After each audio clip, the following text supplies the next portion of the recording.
I'm here with John Daniels, Operations Director of the Scarlets. John, we're fast approaching a new season, a few weeks off. As far as the stadium goes and running it, can you just tell us a little bit of background about what you do in the kind of making this place work like clockwork on a match day? Yeah, well, there are probably three main elements to my role. One being the stadium and the complex, because it's we also have the indoor training facility, the training pitch, but also the magnificent stadium that we're in at the moment. That's one element. The second element is then the match day experience on all our events and making sure that we are really delivering a high quality experience for all our customers. And the third element to my role is the business side of what we do as a company. So everything from human resources to all our company policies. So the man behind the scenes, making it all work. Obviously, it's laid out now. We've got Wales-Luxembourg this week. It was built as a rugby stadium, but the facilities here and what we actually got on site are second to none, really, in terms of what we can offer. Yes, what we have is a world-class rugby venue and a rugby facility.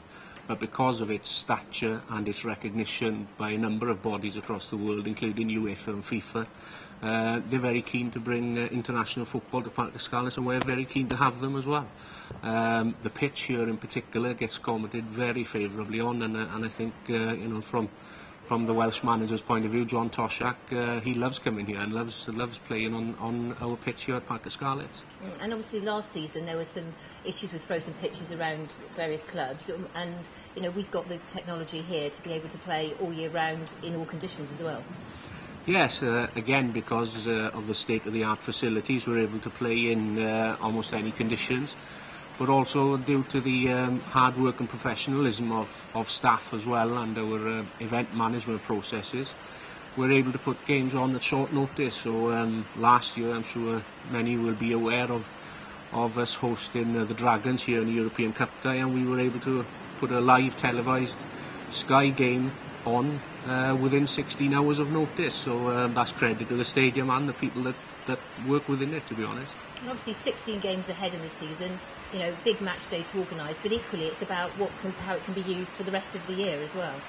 Well, that's certainly the case. We're very proud of the fact that this is a rugby venue, and for 16 days a year, there's no mistaking that that's what it is. But equally, obviously, as a rugby stadium built for that, but equally there's a strong sort of emphasis on community use as well. We've already seen quite a few groups and societies coming in here using the facilities. How much more can we expect of that going forward and broadening that, really? Well, the community aspect of the stadium and the business is central to everything that we do, because we do represent and serve our local community. We're very proud of being Welsh, and we're very proud of serving West Wales also. The complex is already used to a very high degree by our local community, everything from local under-8 rugby clubs to the athletics club. We have graduation ceremonies, weddings, all sorts. So there's a number of reasons why people come to Parc des Scarlets without rugby. But that is still something we want to develop further. And again, looking at perhaps the untraditional groups to attract them and to bring them into Parc des Scarlets to see what it has to offer. And as far as the indoor supporters finish, it was a huge success last season. Is that going to expand? Is there going to be, a greater use of that on a match day? It's been hugely popular with families, for example, as well. It's been hugely popular, and it was something we undertook last year, which is a huge operational feat, really, to set up and take down for every game. But we were faced with the challenge last year of how we could get more people in there, because we have a capacity at the moment of 1,500 people. And we were finding that wasn't enough, so that suggests that it was hugely successful. My challenge now is to try and see if we can increase that capacity. What we need to do that in order to get more people in there to experience what we offer on a match day. And it's developing a reputation right across Wales and beyond. And you can go anywhere within the rugby community, and most of them are talking about the supporters' village of Parc des Scarlets at the moment. So we've obviously talked about the stadium being the finest of its kind. The pitch as well was built obviously to withstand all weathers throughout the year. We had an example of that this season as well when we hosted the Dragons game. How important is that as well for the stadium and for our, for other people's use of it?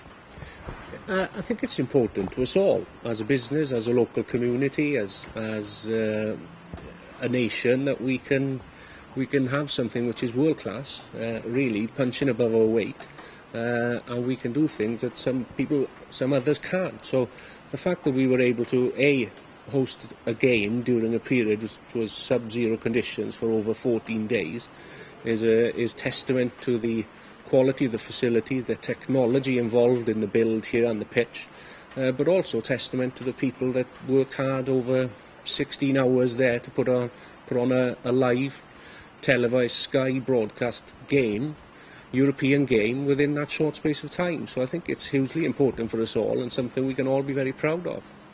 Well, thanks very much, John. Keep up the good work and look forward to the new season. Me too. Thanks very much.